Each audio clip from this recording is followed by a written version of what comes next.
And the last record, you guys ended up on Capitol, and Conquest is the last one I see here in '85. It seemed like there were like a lot of different contributors that were involved with that by that point. I mean, there's a lot of people that were never part of the brass construction scene at that point. So just things just kind of fizzled at that point. How did it come to a? Well, it fizzled, and just in-house fighting, and the whole thing. It became more of a headache to me. We're talking in a personal level, and maybe the other guys may want to speak for themselves, but the chemistry by that time had gone. We're no longer kids, and whatever you want to do, I'll help you. It was well, I want you to do this, and so you in the studio, oh, you want me to play that? You gotta play it. You like it? Yep, like it. As before. You want me to play it? Okay, fine. But if I do this, bear with me. Come on, good. Really, Mickey? Go ahead, try it. It's just a different thing now. He's like, play. So I play, and then they do the production work. So the involvement, the emotional involvement wasn't there by that time. But that's like in band years. That's like 100 years, like a band is like dog years, right? Yeah. 10 years, every year is like 7 years in a band. So we're already talking about, 10 years or 10 albums, because it's starting to.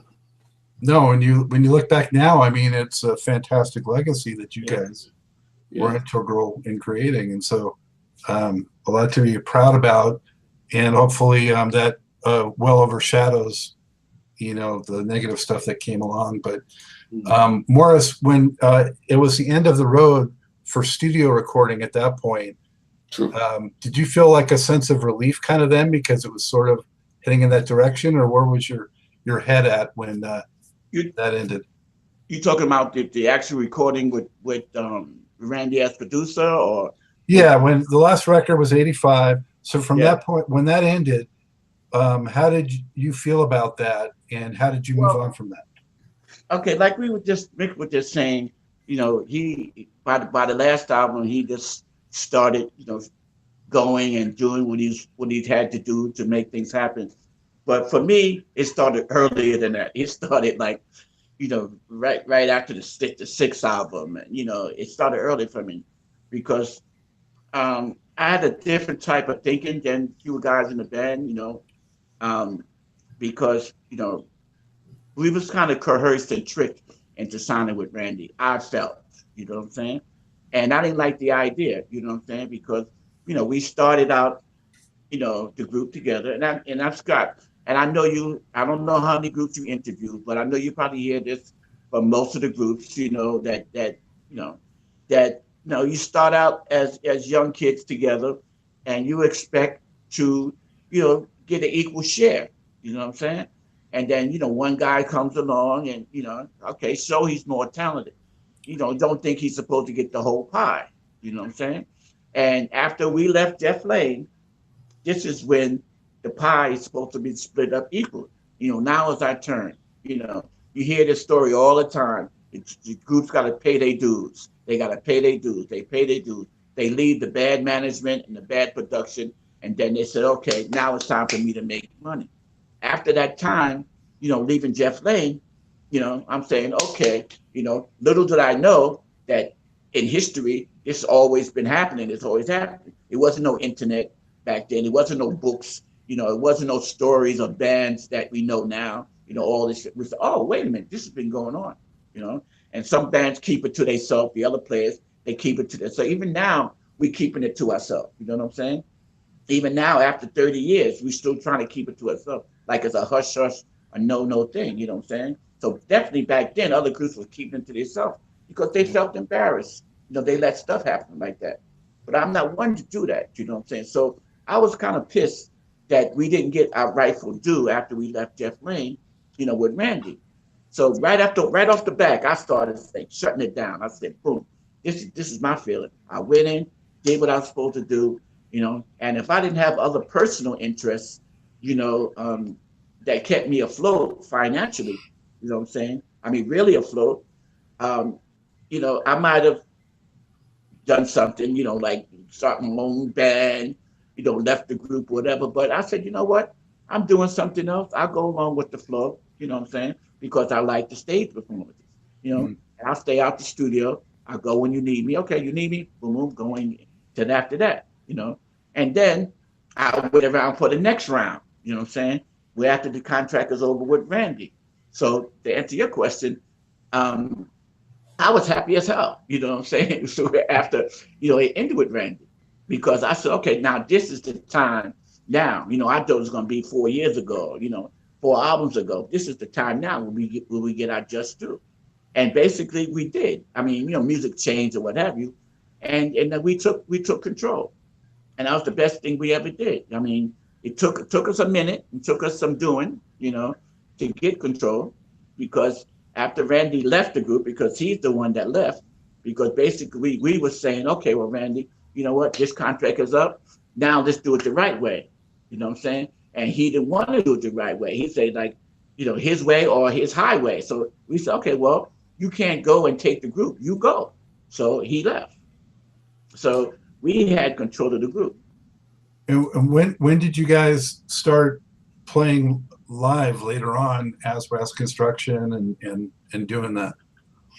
Well, basically, after that, okay, we just had to get ourselves, you know, some space. So about 7 to 8 months, a year, we started to record. You know, maybe we when I say raw recording, we all had our little studios in the house by then, and had little bits and bats with doing it. But I'm talking about going to, you know, a real studio and started recording. So myself, Mick, and Joe, we started out in the studio, which was what's the name of the studio, Mick? Jambox. Yeah, Jambox. Yeah, Jambox Studios. So we started out still going strong, that studio too. Okay. The other guys in the group was kind of slow motion. They kind of was feeling it out to see where it was going, you know, see if it was worth the money, worth the time, because we didn't have no deal. We was using our own money, you know, what have you. So we started out recording, you know, and then after, you know, the recording, and then eventually the other guys jumped on the bandwagon, so to speak.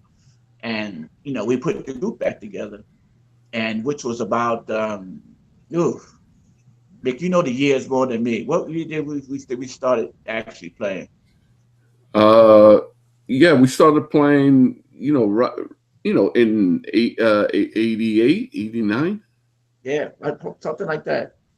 Yeah, we started playing. So what we did was we used the now sometimes we would use two keyboard players. Randy would come out and sing, and we used the guy that was the producer and the owner of Jambox, that studio. He was also a keyboard player, so we used him on keyboard. Lee Evans. Right? The trumpet player, which was Wayne Paris, he had backed out. He said, you know what, he's not coming back. And we used one of the Crown Heights Feds trumpet players, you know, Tyrone Cox. Okay.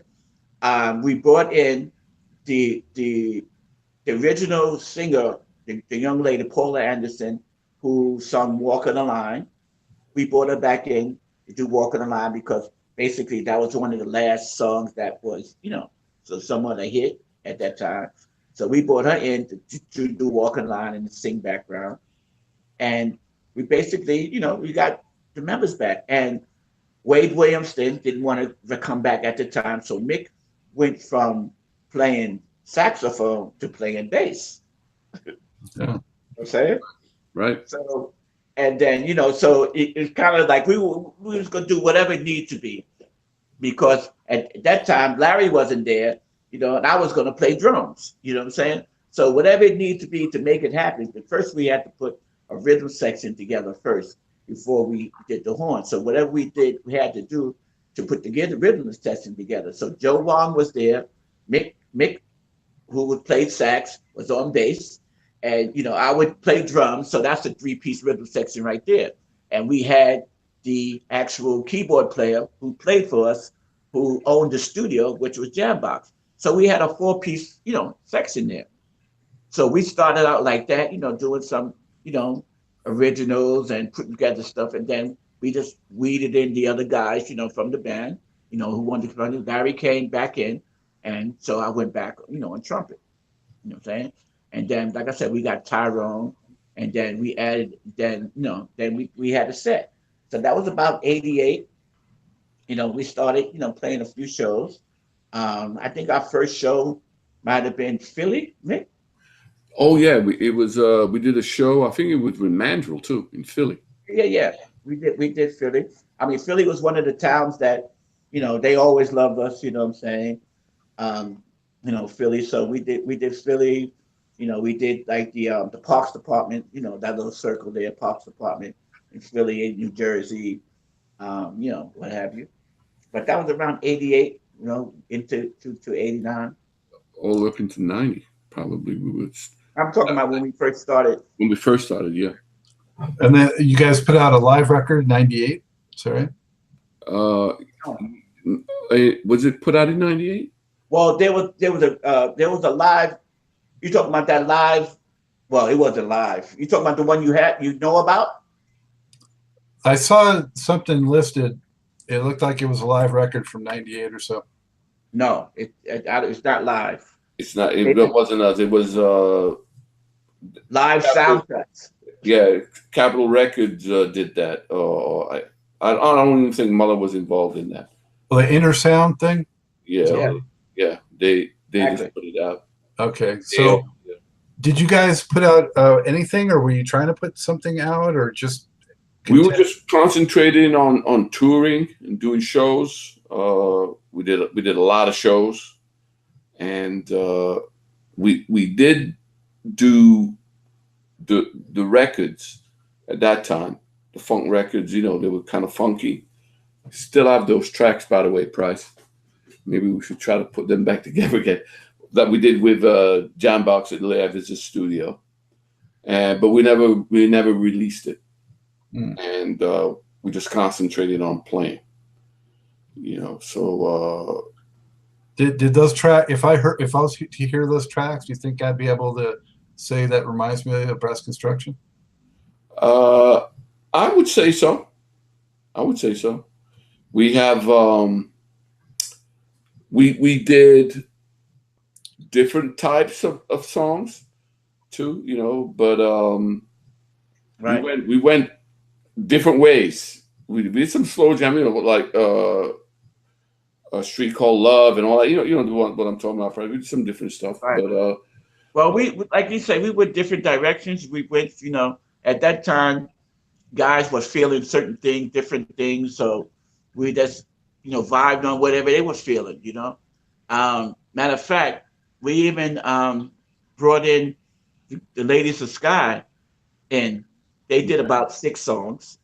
Yeah, we have that track. We never released it. That's on. We called it Reconstruction. Right, we called it Reconstruction, and we got about 6 songs with them, And at that time, they had a little situation with them. They started getting lost in the sauce with their company. You know what I'm saying? When they started hitting, they left Solomon, and they kind of slowed down and went back and started doing their own thing. So we kind of took them back under our wing. You know what I'm saying? And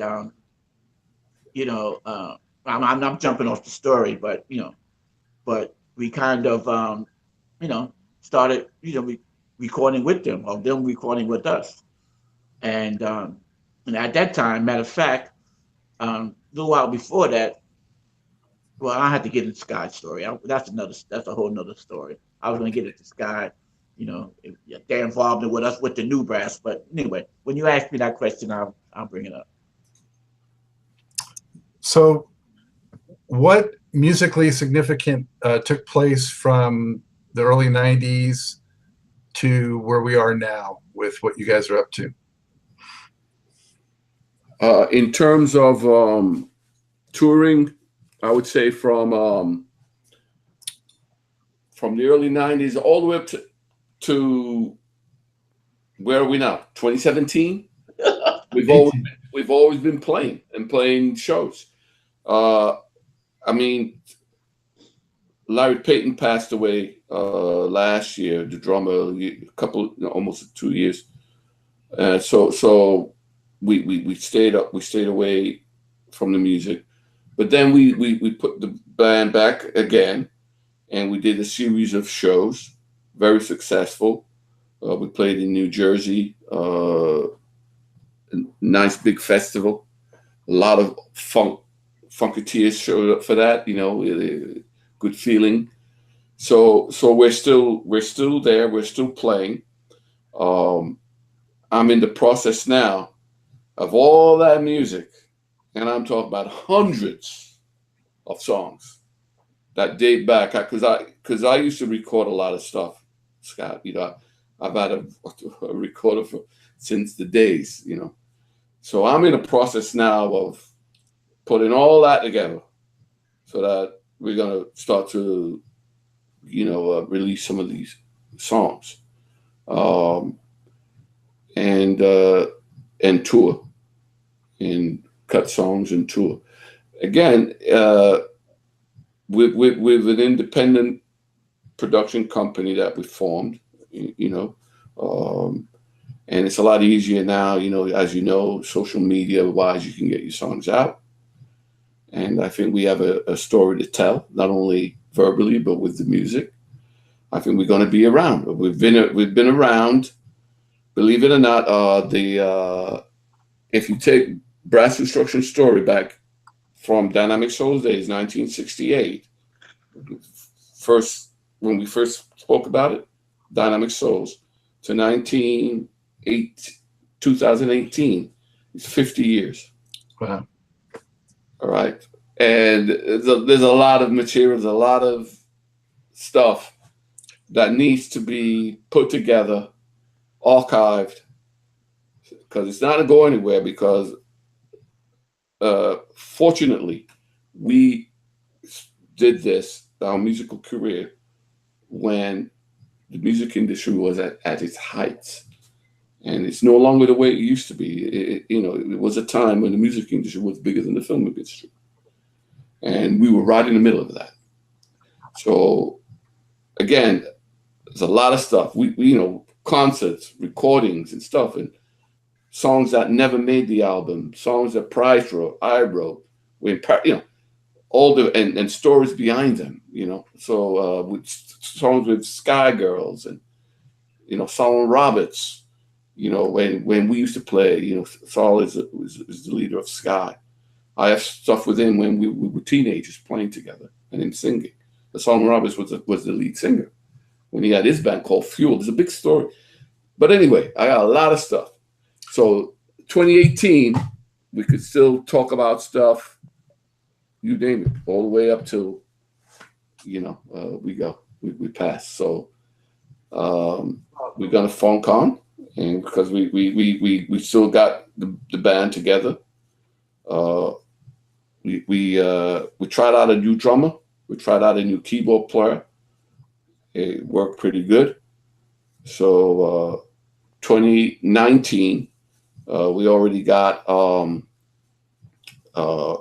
promoters from England, France, Germany, Belgium, and Holland, all ready to put us out there. These are not huge shows, but these are like festivals. So we're going to be playing those, and we're going to release some of the music that we never released over the years. So that's the plan for Brass Construction in the near future. Well, the closest thing to how great hearing your music is the music to my ears and fans' ears, to hear about, music coming out and about you guys being on stage. So that's amazing, fantastic news. But Scott, let me just go back a little bit. There's a couple of things that we kind of missed because you wouldn't know, because you would to ask because you don't know. But I want to keep it real, and I want to have it out there that because sometimes things we don't like to talk about, but I don't care. You know what I'm saying? I'm one of those type of guys, And one of the parts that we missed when we was talking about when we started to perform again, and was that we started with performing, but when we would perform, it was out of town shows. You know, it was shows like I said, in Philly. You know, we did Baltimore, and you know that time, which wasn't promoted in New York. But back in like 98-ish, 99, we was gonna do a show at the Apollo, you know, with some of the locals, the Crown Heights, and you know they had a couple of the singing groups, Blue Magic, and you know, it was a few groups like that. When I say locals, you know, I'm talking about New York, Philly locals, and they had the name up on the marquee, you know. Somebody got wind of it and told Randy Muller. Okay. Now at that time, Randy Muller didn't know that we was performing, and he thought he had rights since he walked away from the group to the group. Mm-hmm. Now, mind you, some of the problems which I had, with the situation, which we didn't know back then, the managers and producers were trademarking the groups. You know, it happens all the time, even with the Jacksons, Barry Gordy owned the name, and, Jackson 5 and this one, that, Ray Goodman and Brown, and these groups got to change their name. Even Prince, you know what I'm saying? You got to change the symbol because somebody owns his name. But when we left Jeff Lane was man enough to give us the name. He didn't try to trademark it. Randy went behind our back and trademarked the name. That was one of the things that pissed me off, with that situation. He wasn't supposed to do that. Okay. In the interim, after everything's done, he let it lapse. He let the name lapse. So when he let the name lapse, I found out. I went and snatched it.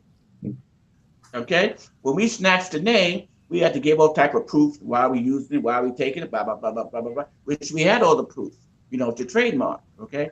So we trademarked the name. Randy didn't even know. Okay. So now when it came time to record, to perform, we were performing at the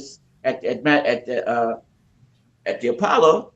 Randy put a cease and desist, you know what I'm saying?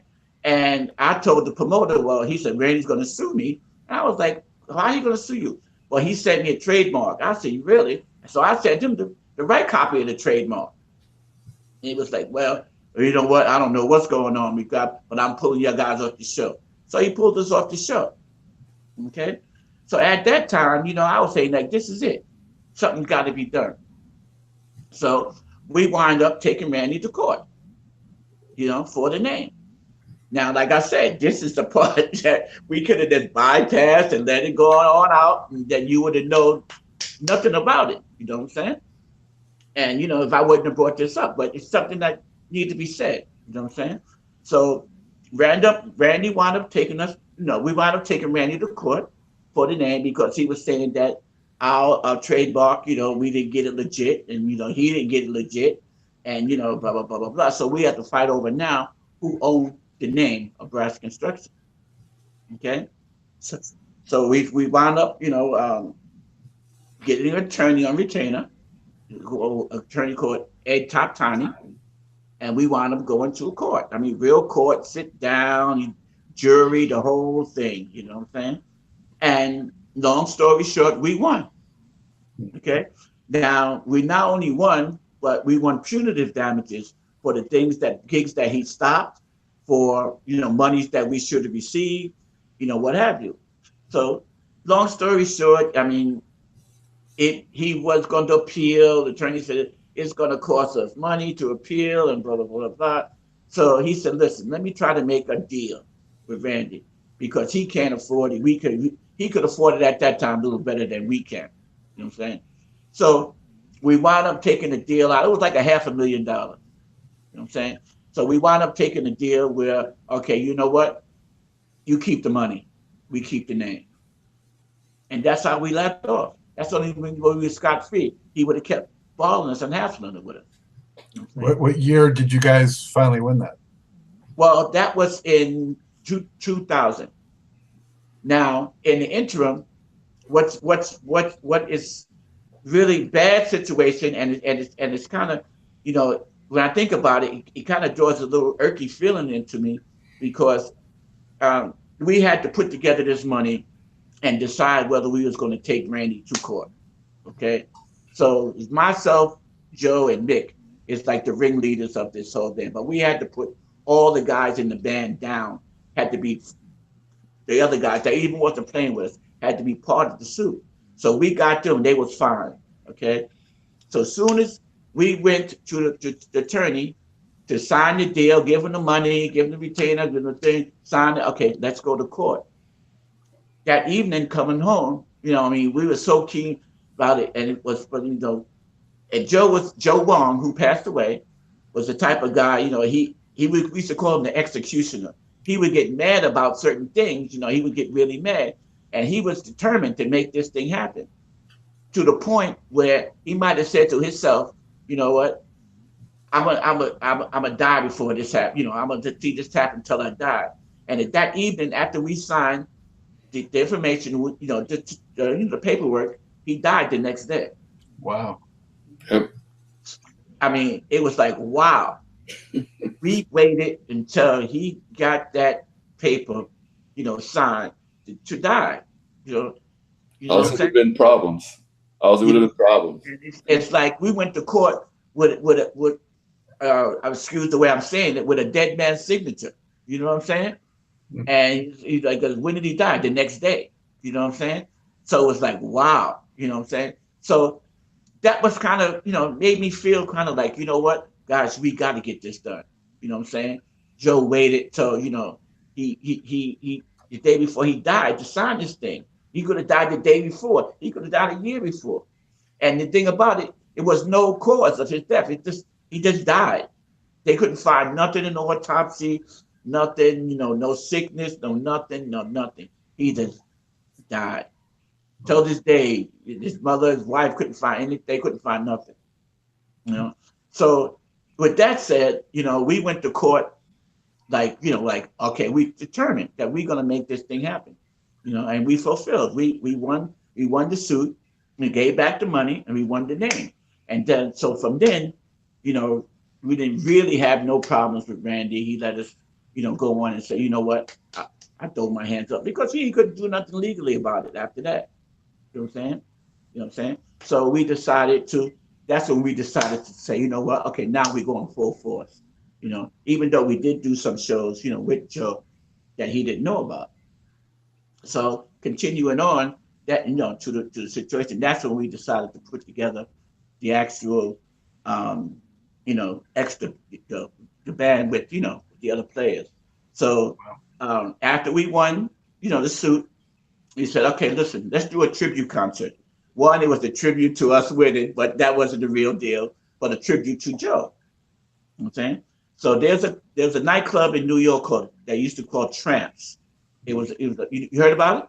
Yeah, I've never been there, but I've heard recordings from there. Like okay, we was one of the last groups that closed. They closed down a month afterwards. We knew it was closing, so I made a deal with them. They gave me the door. They gave me the house. They said, "Listen, you're going to make this happen." What I wanted to do was bring all the groups back together that Randy had involvement with. You know what I'm saying? That he screwed.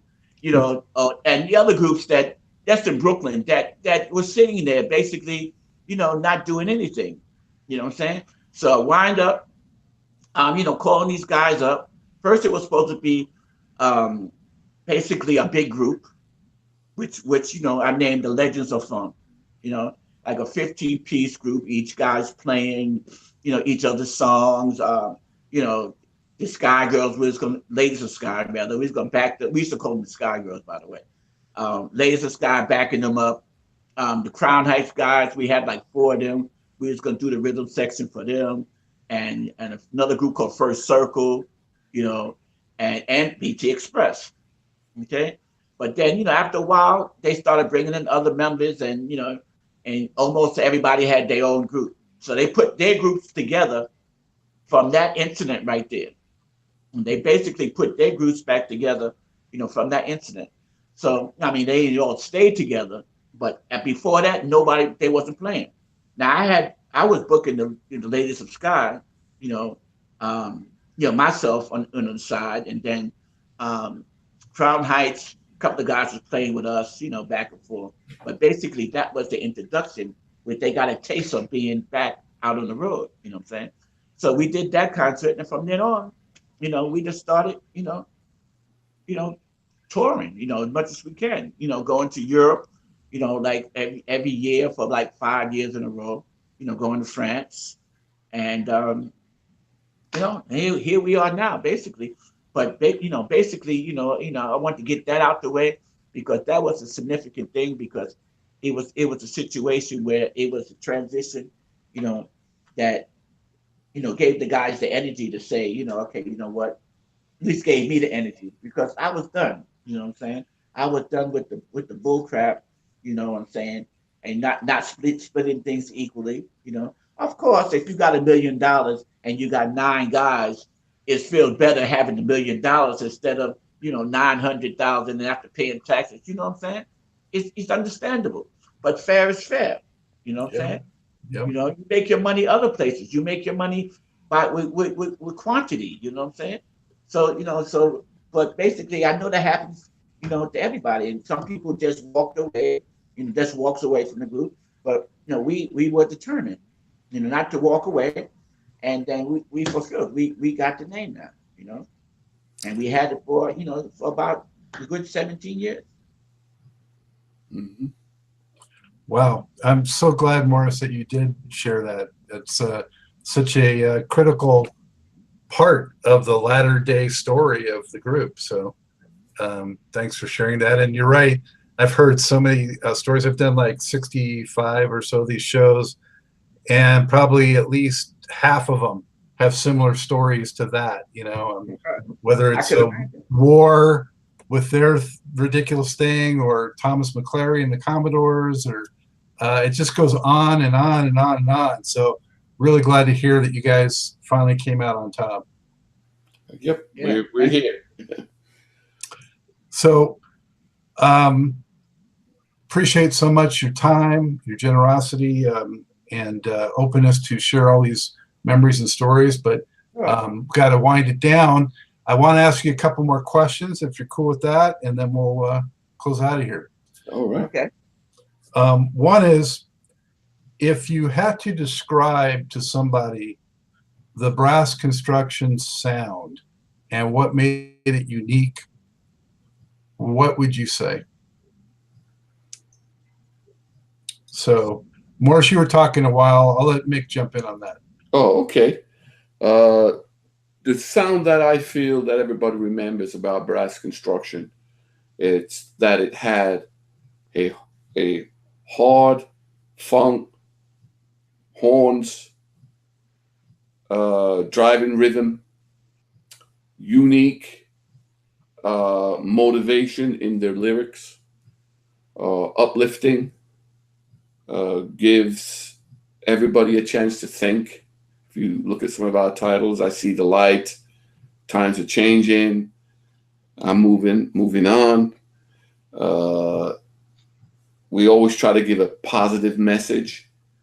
And we were one of the bands that put together an actual, I would say, a life story.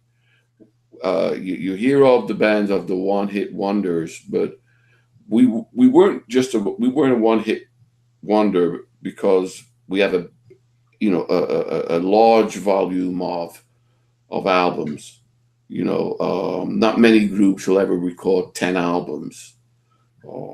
So what I think people will remember about the band is that in its time, we were one of the best funk R&B bands in that time and era. And you could pick your bands, but sooner or later our name will come up, if you know what I mean. Yeah. We start naming this band, that band, that band. Oh, then we'll come up. So hopefully, people enjoyed the music, and we're still gonna funk on. Well, I started this show about a year and a half ago, and Brass Construction was definitely among the first of my thoughts that had to be part of this. So, Morris, is there anything that beyond that he didn't encapsulate about what makes Brass Construction unique and special? Well, Mick kind of answered it, except for that. I just want to add on that I don't know if it's the name or it's just the horn section, but when you say Brass Construction, everybody first thing they say, man, the horn section, the horn section. So basically, the horn section was the key point of the force of the group. But now, the ones who actually saw us live, okay, they will also say the horn section, because like I said before, the horn section, we used to move like we was in a marching band, like a college marching band. We used to march and play and and do stuff like that, which some of the groups were doing, but we did it in a little wilder way. You know what I'm saying? We did it like rock. People did.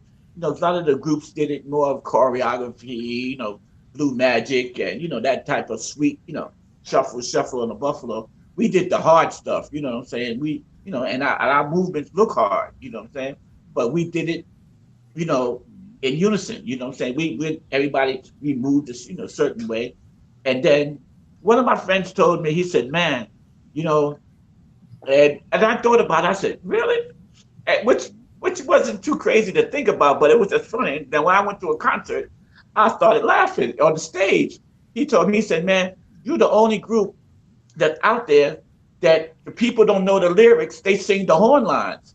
He said, you watch the next show, you go, look at the people's mouth. They singing the horn lines. They know the horn line. So instead of singing the lyrics, they going, da, da, da, da, da, da, da, da, da, da, da, da, da, da, da, da, they singing the horn lines. And, and not too many other groups out there like that. They actually sing the horn lines buzzing forward. And they know, like if a horn line is loose, like if you're singing lyrics, a lot of groups, they go out there, they play the horns. They can play them or not play them, They can play them or not play them. People don't care. But we go out there, them horns better be tight, and they better play the lines with the people, they know the line of the horn section. And, sometimes we don't play this horn section, like it is, because we want to break it down and cut it in half. We don't have time. We want to make the song shorter. They say, man, they want to hear it like the record. Man, you didn't do it like the record. You left out the part. Yeah, da, da, da, da, da. They was. I was like, hey, how you know that? Man, I love that part. It's almost like leaving a lyric of the song. You know what I'm saying? Yeah. You cracked me up with that, Morris, because you reminded me that when I was a teenager and listening to those records with my friends, everyone played air guitar, right? We actually played air horns listening to Construction. There you go. That's exactly. Exactly. That's what it is. And not too many people are used to that. They used to air guitar, and everybody go like, nah, da, da, da, da, da, da, da. It was like, what the hell? But yeah, that's basically what I see. A lot of people would say to me, and a friend of mine told me that a while ago, and then I was like, really? Because I didn't know, people were doing it. I would just, look at shows, you see people enjoying it. So, but, he would say, oh, my friend played with brass, and they would say, you what, brass? Nah. He said they would start singing, instead of singing some song like a melody, call me, they would say, da, da, da, da, they sing the line. It was like, man, you know the horn line? And they would know the horn lines, Yeah. I said, okay, great. Okay. and then plus for you wasn't the only one playing air horn. For a couple of decades, at least anyway, I mean, people were mostly deprived of horns, the 80s and 90s, not a lot of horns. So good to have them back again. So guys, how can everyone keep up with what's happening with Brass Construction today? If you're putting out new music, where you're playing, all that good stuff. So who wants to give the 411? I'll give you information. Brassconstruction.com is our website.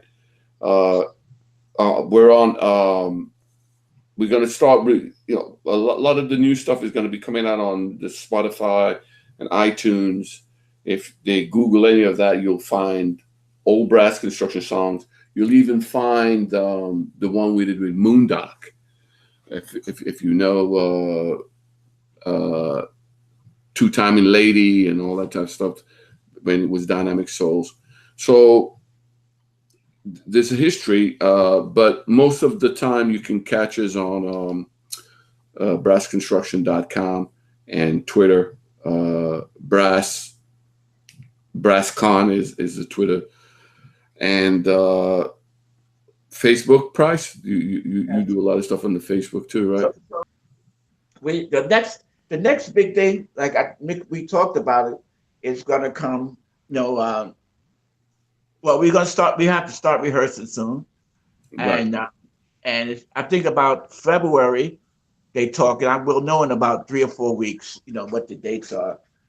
They haven't. Right now they got about 10 dates, but we need to get more to make it work. Make sense. You know what I'm saying? And not only that, there's a record company that wants to record us also in coincide with those dates, and they want to do some live recording. Again, that's around February. We're not going to post it yet, but that's what's upcoming. We slowed down a little bit after Larry Payton passed, but 2019, you're going to see a lot of Brass Construction out there in tours and in social media, and there's going to be lots of stuff released, old stuff, new stuff, and again, you could follow most of it. It'll be on brassconstruction.com. That's the best way to look us up. Beautiful. Before we sign off, any final words to fans, Morris? Well, no, just keep on the lookout, and sorry it took so long. For your fans that do, frequent the site, Scott's, we should have been here a while ago, but we're here now, and it was fun.